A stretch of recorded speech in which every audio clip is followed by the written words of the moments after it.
जैसी करनी वैसी भरनी, यह वाक्य तो आपने सुना ही होगा। अर्थात जैसे आप कर्म करोगे वैसा ही आपको फल भी प्राप्त होगा। लेकिन मेरा एक प्रश्न है, क्या आप इस बात पर यकीन करते हैं कि जैसा आप कर्म करेंगे वैसा ही आपको फल भी मिलेगा? अब आप में से अधिकांश लोगों के मन में यह प्रश्न जरूर उठ रहा होगा कि आखिर इसमें पूछने वाली बात क्या है? यह तो सत्य ही है कि जैसे हम कर्म करेंगे वैसा ही हमें फल भी मिलेगा। लेकिन एक बार के लिए आंखें बंद करके अपने आप से यह प्रश्न कीजिए। देखिएगा कि आपको इस प्रश्न का उत्तर स्पष्टता से नहीं मिल पाएगा। कहीं ना कहीं आपके मन में एक संशय जरूर होगा कि क्या यह बात सच है या झूठ। क्योंकि आपने अपने आसपास तो ऐसे कई लोगों को देखा होगा जो लोग बहुत अच्छे कर्म करते हैं, बहुत अच्छे स्वभाव के होते हैं। वे कभी किसी का बुरा नहीं करते, किंतु फिर भी उनके साथ हमेशा बुरा होता है। वे लोग हमेशा दुखी रहते हैं, हमेशा परेशान रहते हैं। आपने कई बार यह भी देखा होगा, या फिर आप में से ही कई ऐसे लोग भी होंगे जिन्होंने अपनी परीक्षाओं के लिए जी तोड़ मेहनत की होगी, लेकिन फिर भी अंत में उनके हाथ निराशा ही लगी। तो इसका अर्थ क्या हुआ? क्या इसका अर्थ यह है कि जिन भी महापुरुषों ने इस कहावत को कहा है, क्या यह झूठ है? क्या वो महापुरुष गलत थे? नहीं, वास्तविकता तो यह है कि हम अपने कर्मों का लेखा जोखा समझ ही नहीं पाते, और इसी कारण हम ये सोचते हैं कि हम तो बहुत अच्छा कर्म कर रहे हैं, हम लोगों की भलाई कर रहे हैं, लोगों की मदद कर रहे हैं, फिर भी हमें न जाने क्यों हमेशा दुख और परेशानी ही उठानी पड़ती है। लेकिन आज की जो कहानी मैं आपके लेकर आया हूं, इस कहानी के माध्यम से आप ये समझ जाएंगे कि आखिर कर्मों का यह लेखा जोखा हमारे जीवन पर किस प्रकार प्रभाव डालता है। एक समय की बात है, एक गांव में दो भाई रहा करते थे।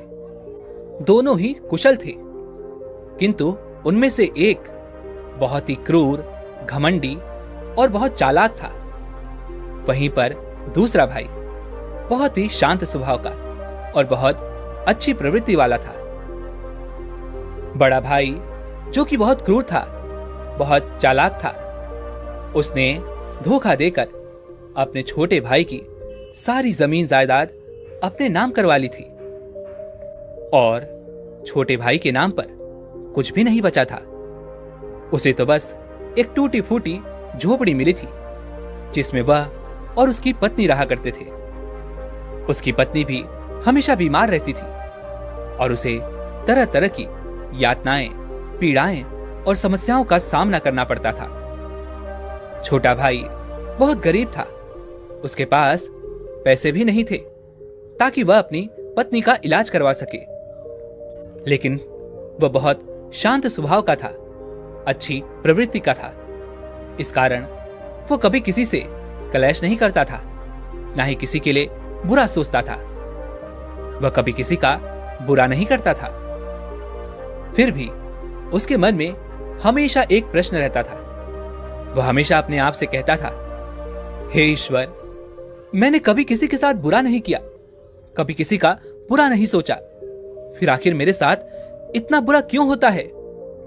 मेरी पत्नी हमेशा बीमार रहती है, मेरे बच्चों को 2 वक्त का खाना तक नसीब नहीं होता, और मैं चाहकर भी अपने परिवार को एक अच्छा जीवन तक नहीं दे पा रहा। आखिर ऐसा क्यों? वहीं पर दूसरी तरफ मेरा भाई है, जो बहुत धूर्त है, चालाक है, घमंडी है। उसे देखो, वह अपना जीवन कितने ऐशो आराम के साथ जी रहा है। उसके पास ढेर सारा धन है, रहने के लिए अच्छा मकान और खाने के लिए अच्छे अच्छे पकवान हैं। वह तो अपना जीवन मजे में जी रहा है, और मैं यहां पर घुट घुट कर मर रहा हूं। उसे कोई परेशानी नहीं, और मेरी परेशानियां खत्म होने का नाम ही नहीं लेती। यह सोचता हुआ वह इस विचार पर पहुंचा कि लगता है बुरे कर्मों का फल ही अच्छा होता है और अच्छे कर्मों का फल अच्छा नहीं मिलता। और देखते ही देखते यह बात उसके मन में घर करने लगी थी। ऐसे ही कई दिन बीत गए और अब छोटा वाला भाई और भी ज्यादा परेशान रहने लगा था, क्योंकि उसकी पत्नी की तबीयत ठीक होने का नाम ही नहीं ले रही थी और उसके सामने तरह तरह की परेशानियां खड़ी थी, जिन्हें देखकर वह मन ही मन रोता रहता, परेशान होता। एक दिन की बात है, वह किसी काम से दूसरे गांव की ओर जा रहा था। तभी उसकी नजर एक साधु पर पड़ी। वह साधु एक द्वार पर खड़े होकर भिक्षा मांग रहे थे और वह हमेशा केवल एक ही बात कह रहे थे, तेरे कर्म तेरे हिस्से और मेरे कर्म मेरे हिस्से। जब छोटे भाई के कानों में यह बात पड़ी तो उसे बहुत क्रोध आया। वह तुरंत ही उन साधु के पास जा पहुंचा और उनसे कहने लगा, हे गुरुवर, मैं आपको कब से देख रहा हूं, आप केवल एक ही बात कह रहे हैं, तेरे कर्म तेरे हिस्से और मेरे कर्म मेरे हिस्से। क्या ये सत्य है? इस बात का जवाब देते हुए वह साधु कहते हैं, हां, यह बिल्कुल सत्य है। क्या तुम्हें इस पर यकीन नहीं? तभी वह छोटा भाई उन गुरु से कहता है, हे गुरुवर, लगता है आपको कोई भ्रम हो गया है। मैंने अपने जीवन में कभी कोई बुरा कर्म नहीं किया, ना ही मैंने कभी किसी के बारे में बुरा सोचा, ना ही किसी का बुरा किया। उसके बाद भी मैं हमेशा परेशानियों से घिरा रहता हूं। तकलीफें दिन ब दिन मुझे और परेशान कर रही हैं। मुझे तो आज तक मेरे अच्छे कर्मों का कोई अच्छा फल नहीं मिला। फिर आप ये कैसे कह सकते हैं कि अच्छे कर्मों का फल अच्छा मिलता है? मेरी पत्नी हमेशा बीमार रहती है और मेरे घर में खाने तक के लिए पैसे नहीं है। यहां तक कि मेरे बच्चे भी भूखे रह जाते हैं। और फिर भी आप कहते हैं कि अच्छे कर्मों के फल अच्छे मिलते हैं। तभी वह साधु बड़े ही शांत स्वभाव से उस व्यक्ति से कहते हैं, लगता है परिस्थितियों ने तुम पर बहुत गहरा प्रभाव डाला है।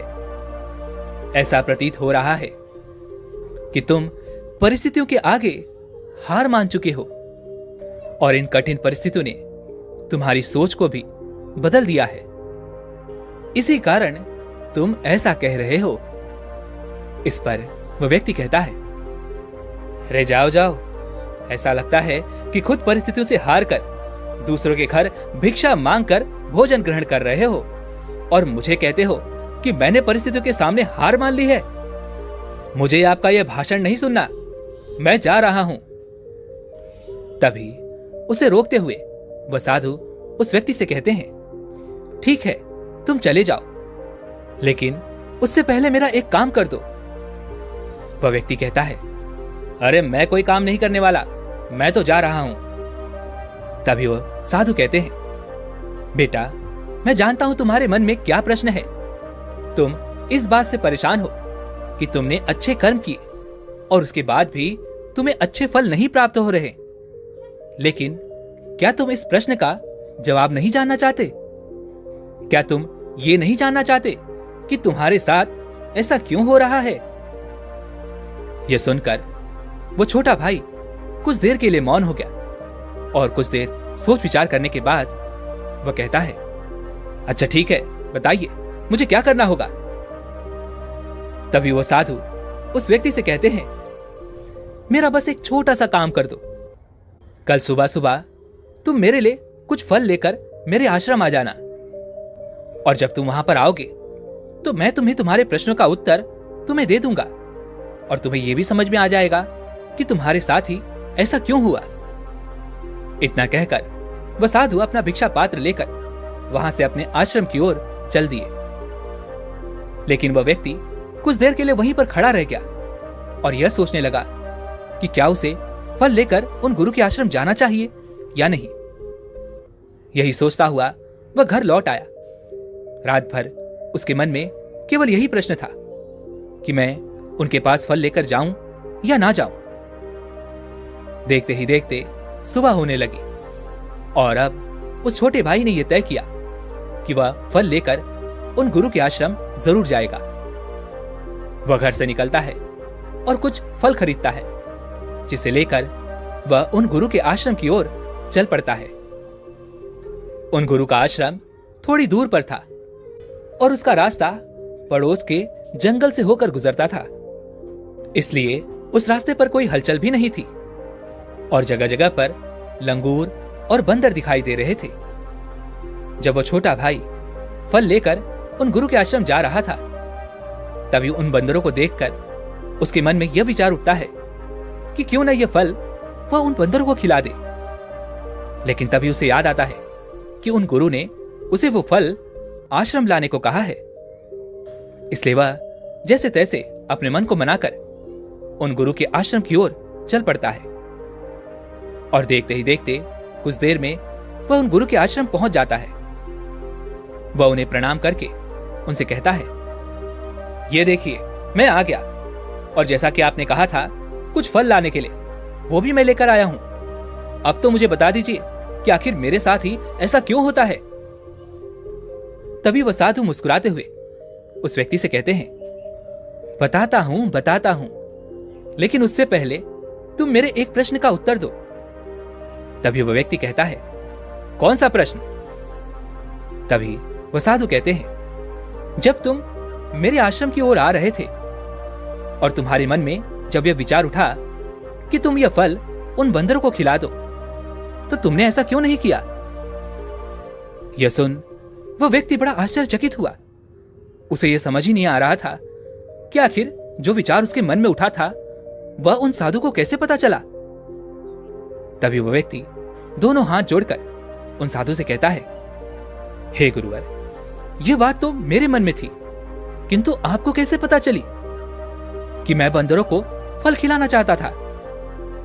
तभी वह साधु मुस्कुराते हुए उस व्यक्ति से कहते हैं, बेटा, जरूरी ये नहीं कि मुझे यह बात कैसे पता चली, जरूरी तो यह है कि तुमने उन बंदरों को यह फल क्यों नहीं खिलाया। वह व्यक्ति कुछ देर के लिए सोच में पड़ गया और उसने हड़बड़ाते हुए उन साधु को जवाब दिया कि क्योंकि आपने मुझे यह फल आपके पास लाने के लिए कहा था। तभी वह साधु उस व्यक्ति से कहते हैं, बेटा, जिस तरह से एक बछड़ा हजारों गायों में भी अपनी मां को ढूंढ ही लेता है, ठीक उसी प्रकार कर्म कर्ता को ढूंढ ही निकालता है। जैसे कि यह कर्म मेरे हाथों से ही लिखा था कि मैं ही इन बंदरों को यह फल खिलाऊंगा, इसलिए तुम यह फल उन बंदरों को ना खिला सके और यह फल तुम मेरे पास लेकर आए। इतना कहकर उन साधु ने वह फल उन बंदरों को खिलाना शुरू कर दिया। लेकिन वह व्यक्ति अब तक उन साधु की बात का मतलब नहीं समझ पाया था।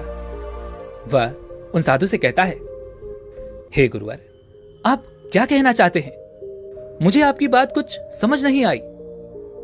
कृपया करके मुझे साफ और स्पष्ट तौर पर समझाएं। तभी वह साधु मुस्कुराने लगे और उस व्यक्ति से कहते हैं, हम मनुष्यों को हमेशा से यही लगता है कि हम ही कर्ता हैं और हम ही कर्म करते हैं, लेकिन वास्तविकता तो कुछ और है। यहां पर समझने वाली बात यह है कि कर्म हमारा चुनाव खुद करता है, हम कर्म का चुनाव नहीं करते। यदि आप किसी काम को करने के योग्य हैं, तो कर्म आपको लाखों लोगों की भीड़ में से भी ढूंढकर निकाल ही लेगा। इसलिए जरूरी यह है कि कर्म करने पर नहीं, बल्कि योग्य बनने पर ध्यान दो।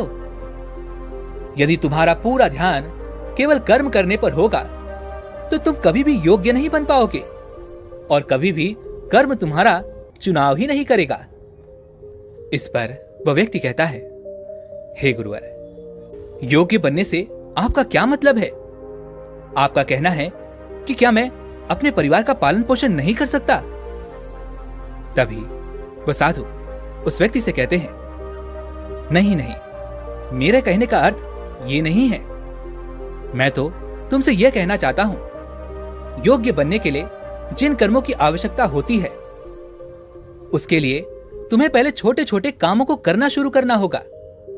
और जब तुम उन कामों में निपुण हो जाओगे, कुशल हो जाओगे, इतने योग्य बन जाओगे, तो बड़ा कर्म, या फिर यूं कहें कि मुख्य कर्म, जिस कर्म के लिए तुम बने हो, वह कर्म तुम्हें ढूंढ ही लेगा और वह कर्म तुम्हारे पास खुद ही चला आएगा। उदाहरण के तौर पर तुम इन बंदरों को ही देख सकते हो। ये बंदर जब छोटे होते हैं तब से ही ये पेड़ों पर चढ़ना सीखते हैं, गुलाटियां लगाना सीखते हैं, दौड़ना सीखते हैं, छलांग लगाते हैं। शुरू शुरू में इन्हें तकलीफ होती है, ये कभी गिर जाते हैं तो कभी इन्हें चोट भी लगती है, लेकिन धीरे धीरे ये उन कामों में निपुण हो जाते हैं, कुशल हो जाते हैं और उसके बाद इनका भोजन इन तक स्वयं ही पहुंच जाता है।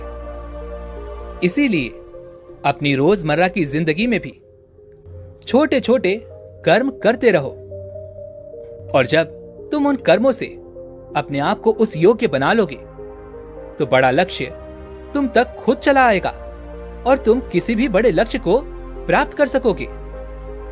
आगे वह साधु उस व्यक्ति से कहते हैं, और यदि तुम योग्य बनने के लिए कर्म करोगे ही नहीं तो दूसरे लोगों के कर्म भी तुम पर हावी होने लगेंगे, तुम्हारे जीवन को प्रभावित करने लगेंगे। उदाहरण के लिए तुम्हारी पत्नी को ही ले लो। तुम्हारी पत्नी कई दिनों से बीमार है और उसकी तबीयत ठीक ही नहीं हो रही और तुम ये सोचते हो कि पता नहीं तुम्हें किन कर्मों की सजा मिल रही है। तुम अपने आप को अभागा समझते हो, असहाय महसूस करते हो, लेकिन वास्तविकता तो कुछ और ही है। तुम्हें यहां पर यह समझने की आवश्यकता है कि तुम्हारी पत्नी बीमार अपने कर्मों से है, ना कि तुम्हारे कर्मों से। हो सकता है कि तुम्हारी पत्नी ने अतीत में ऐसा कोई कर्म किया हो जिसकी सजा वह आज भुगत रही है और तुम्हारी पत्नी के कर्मों के कारण ही तुम्हें भी दुख झेलना पड़ रहा है, तकलीफें उठानी पड़ रही हैं, परेशानियों का सामना करना पड़ रहा है। और यही कारण है कि अधिकांश लोग अपने परिवार के कारण, अपने बच्चों के कारण तरह तरह के दुख झेलते रहते हैं, तरह तरह की परेशानियों का सामना करते हैं। किंतु तुम्हें यहां पर यह समझने की आवश्यकता है, यदि तुम इस योग्य होते, तुम्हारे पास इतने पैसे होते, तो तुम अपनी पत्नी का इलाज करवा पाते। और तो और यह भी हो सकता था, यदि तुम इस योग्य होते तो तुम्हारा विवाह किसी दूसरी स्त्री के साथ हुआ होता जो स्वस्थ होती, लेकिन तुम उस योग्य थे ही नहीं। और यही कारण है कि तुम अपनी पत्नी के कारण आज दुखों में डूबे हुए हो। किंतु अब तक कुछ भी नहीं बिगड़ा। यदि तुम अब भी योग्य बन जाओ तो दूसरों के कर्म तुम्हें कभी भी प्रभावित नहीं कर पाएंगे। आगे वह सन्यासी उस युवक को चेतावनी देते हुए कहते हैं, मेरी एक बात हमेशा याद रखना, तुम्हें वह नहीं मिलता जो तुम चाहते हो, बल्कि तुम्हें वह मिलता है जिसके तुम योग्य हो। इसलिए कर्म करने से ज्यादा योग्य बनने पर ध्यान दो, अपनी योग्यता बढ़ाओ। केवल कर्म का फल पाने के लिए कर्म मत करो और फिर तुम कभी भी इन परेशानियों से निकल नहीं पाओगे। तभी वह व्यक्ति उन साधु के सामने दोनों हाथ जोड़कर उनसे कहता है, हे गुरुवर, आप हमेशा योग्य बनने की बातें कर रहे हैं, किंतु आप ये नहीं बता रहे हैं कि मैं अपनी योग्यता को किस तरह से बढ़ाऊं ताकि मेरा मुख्य कर्म मुझे ढूंढ ले। तभी वह साधु उस व्यक्ति से कहते हैं, यह तो बड़ा ही सरल है, फिर भी लोगों के लिए यह बहुत कठिन हो जाता है। सबसे पहला उपाय यह है कि जो भी कर्म तुम कर रहे हो उस कर्म को कर कर भूल जाओ।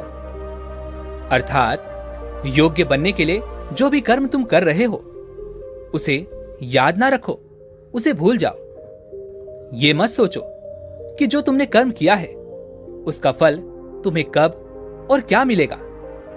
इसीलिए तो कहा जाता है कि कर्म करो, फल की चिंता मत करो। यदि तुम्हारा मन हमेशा फल की चिंता में ही लगा रहेगा तो इसका अर्थ यह हुआ कि तुमने वास्तविक तौर पर कोई कर्म किया ही नहीं। और हम में से अधिकांशतः लोग यही गलती करते हैं। उन्हें लगता है कि वह एक अच्छा कर्म कर रहे हैं जिसका फल भी उन्हें अच्छा ही मिलेगा। उनका सारा ध्यान केवल फल पर होता है और यही कारण है कि वह अधिकांशतः दुखी होते हैं, क्योंकि जब उन्हें फल नहीं मिल पाता, या फिर यूं कहें कि जब उन्हें अपने मन वांछित फल नहीं मिल पाता तो उनके मन को ठेस पहुंचती है और वे लोग दुखी रहने लगते हैं, परेशान रहने लगते हैं और हमेशा यही सोचते हैं कि मैंने तो अच्छे कर्म किए थे, फिर भी मुझे अच्छे फल क्यों नहीं मिल रहे। और उनका यही सोचना उन्हें अपने लक्ष्य से भटका देता है। हां, आप ये जरूर कर सकते हैं, अपना कर्म करने के बाद उसका आकलन जरूर करें, लेकिन फल की चिंता ना करें। तभी वह व्यक्ति उन साधु से कहता है, हे गुरुवर, आप कह रहे हैं फल की चिंता मत करो, लेकिन जो कर्म किए हैं उसका आकलन जरूर करो, यह कैसे संभव है। तभी वह साधु बड़े ही शांत स्वभाव से उस व्यक्ति से कहते हैं, भंते, जब तुम कोई कर्म करते हो तो तुम्हारे मन में हमेशा फल की चिंता होती है, जबकि तुम्हारे मन में फल की चिंता ना होकर यह चिंता होनी चाहिए कि जो भी कर्म मैंने किए हैं, क्या उस कर्म में मैंने अपना 100% दिया है या नहीं। जब मैं वह काम कर रहा था तो मेरा ध्यान पूरी तरह से उस काम पर था या नहीं, कहीं मेरा ध्यान भटक तो नहीं रहा था। यदि तुम इन चीजों पर विचार करोगे, यह प्रश्न खुद से करोगे, तभी वास्तविक तौर पर तुम खुद का आकलन कर पाओगे। और जब तुम पूरे ध्यान के साथ किसी कर्म को करोगे तो तुम्हारे ध्यान की शक्ति भी बढ़ेगी और तुम्हारे कर्म करने की योग्यता भी बढ़ेगी। किंतु यदि तुम यह सोचते हो कि तुम्हें तो केवल कर्म करना है और केवल यही सोचकर तुम कर्म करते चले जाओगे, तो तुम्हें कर्म का फल कभी प्राप्त नहीं होगा और ना ही तुम कभी योग्य बन पाओगे। इसलिए कर्म करने के बाद आकलन जरूर करो। ये देखो कि जब तुम वो कार्य कर रहे थे तो तुम्हारा ध्यान, तुम्हारा शरीर, तुम्हारा मन पूरी तरह से उस कार्य पर था या नहीं। तभी वो व्यक्ति एक बार फिर उन साधु से प्रश्न करता है और कहता है, हे गुरुवर, आप सही कहते हैं कि जब भी हम कोई कर्म कर रहे हो तो हमारा पूरा ध्यान उस कर्म पर होना चाहिए, लेकिन मैं जब भी कोई कर्म करता हूं तो मेरे मन में तरह तरह के विचार चल रहे होते हैं। मेरा मन विचारों से ग्रसित होता है, वह तरह तरह की बातें सोचने लगता है। तो ऐसे में मैं अपने मन को किस तरह से केवल एक ही कर्म पर टिका सकता हूं? क्या इसका कोई उपाय है?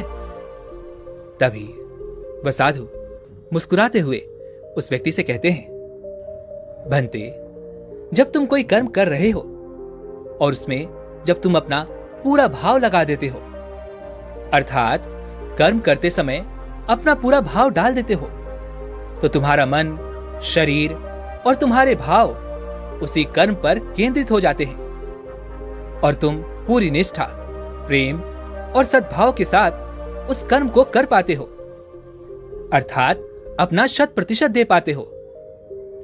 और वहीं पर जब तुम केवल कर्म करने की सोच से ही कर्म करते हो तो तुम उसमें अपना भाव नहीं लगा पाते और ना ही तुम उसमें अपनी पूरी निष्ठा लगा पाते हो। इसी कारण वह कर्म कर्म नहीं रह जाता और ना ही उसका कोई फल तुम्हें प्राप्त होता है। आगे वह साधु उस व्यक्ति से कहते हैं, यदि कोई भी मनुष्य इन बातों को सही तरीके से अपने जीवन में उतारे, इन बातों को ध्यान रख के कर्म करे, तो वह अपने आप को योग्य बना सकता है। और एक बार जब वह योग्य बन जाता है तो कर्म उसे कहीं से भी खोज कर निकाल लेगा और वह जीवन में किसी भी सफलता को प्राप्त कर पाएगा। इतना कहकर वह साधु शांत हो गए और वह छोटा भाई भी अब यह समझ चुका था कि उसके अच्छे कर्मों का फल उसे अच्छा क्यों नहीं मिल रहा था। उसने उन गुरु को प्रणाम किया और वह वापस घर की ओर लौट गया। दोस्तों, उम्मीद है कि आपको आज की ये वीडियो जरूर पसंद आई होगी, तो लाइक और शेयर जरूर कीजिएगा और हमें ऐसे ही सपोर्ट करने के लिए चैनल को सब्सक्राइब और घंटी बटन को भी जरूर दबा दीजिएगा। तो चलिए फिर मिलते हैं ऐसी एक और वीडियो में। तब तक के लिए अपना ख्याल रखें। धन्यवाद।